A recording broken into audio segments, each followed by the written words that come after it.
Então, aqui é o psicólogo Ricardo Teixeira, mais uma vez conversando com vocês sobre os nossos temas principais da vida, né, que tem a ver com tudo que impacta os nossos relacionamentos, né, seja relacionamentos de casal, seja relacionamento profissional, seja relacionamento com colegas, amigos, família, etc.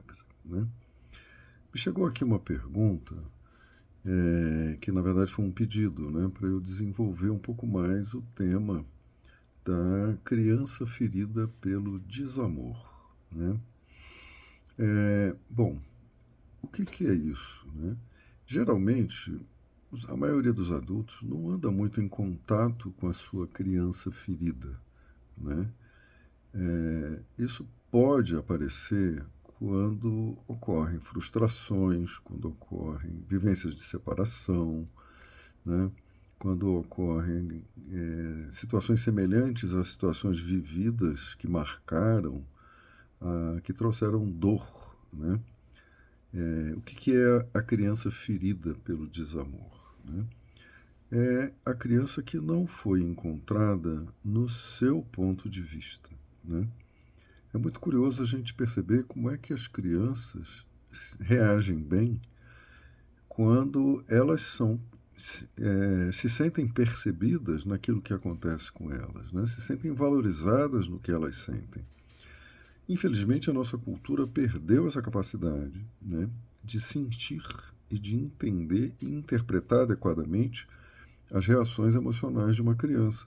Né? Muitas vezes, birras, comportamentos inadequados, agitação, ou falas extemporâneas significam que a criança está tentando comunicar alguma coisa que ela não consegue comunicar de uma forma direta, né?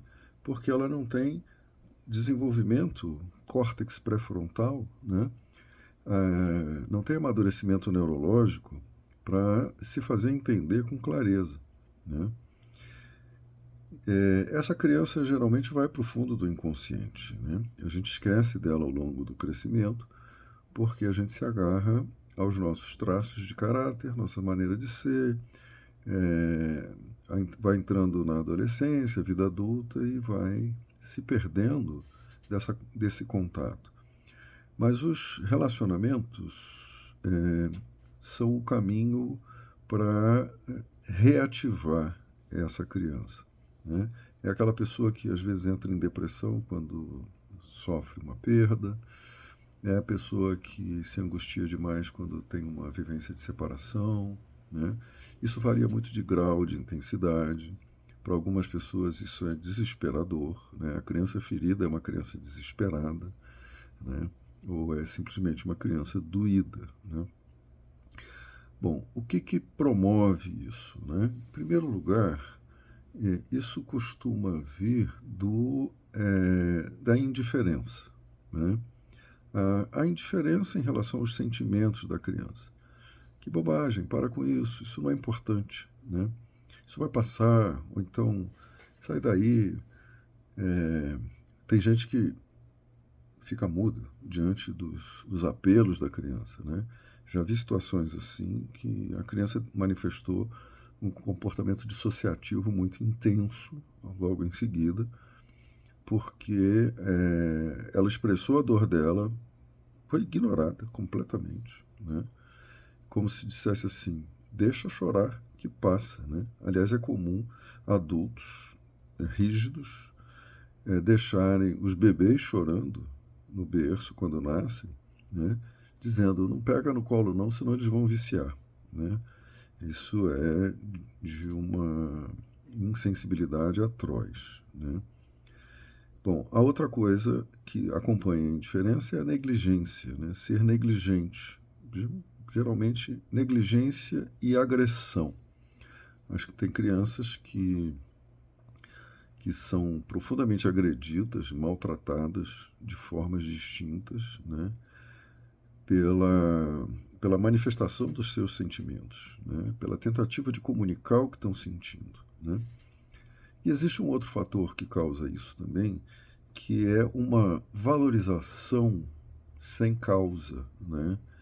É algo do tipo, nós somos muito importantes para darmos importância a isso, né? Nós somos seres superiores. Olha nossos bens, olha a nossa casa, olha a nossa vida, né?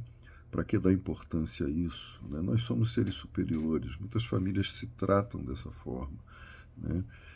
E tratam de não valorizar os genuínos sentimentos das crianças, né? E, e também não valorizam o apoio que a criança necessita para desenvolver certas capacidades, né? Quando ela, por exemplo, tem uma atitude solidária com um coleguinha, com um amigo, né, ou com uma amiguinha, quando ela faz alguma coisa ou tem uma interpretação minimamente coerente com a realidade, né? E ela, ou quando ela estuda, por exemplo, né? Tem pais que não conseguem, ou adultos que não conseguem dar apoio à criança em relações significativas da vida dela, né? Naqueles espaços em que ela está se desenvolvendo, fazendo conquistas, e isso dá uma certa angústia que pode se tornar mais tarde uma espécie de trauma encoberto, né? Ou situação traumática, né? Essas pessoas só se dão conta que elas carregam uma criança ferida dentro delas quando elas crescem e na vida adulta elas por algum motivo, ou por estarem em terapia, análise, por acidentes da vida, né, elas se deparam com esse lugar traumático, né, de abandono, de desamparo, né, de desproteção, de desconexão emocional, né? Então, isso é um pouco do que trata a criança ferida pelo desamor, né? Porque quando a criança se sente encontrada, ela reconhece isso como amor, né? Como valorização. Ela está sendo dignificada na sua singularidade.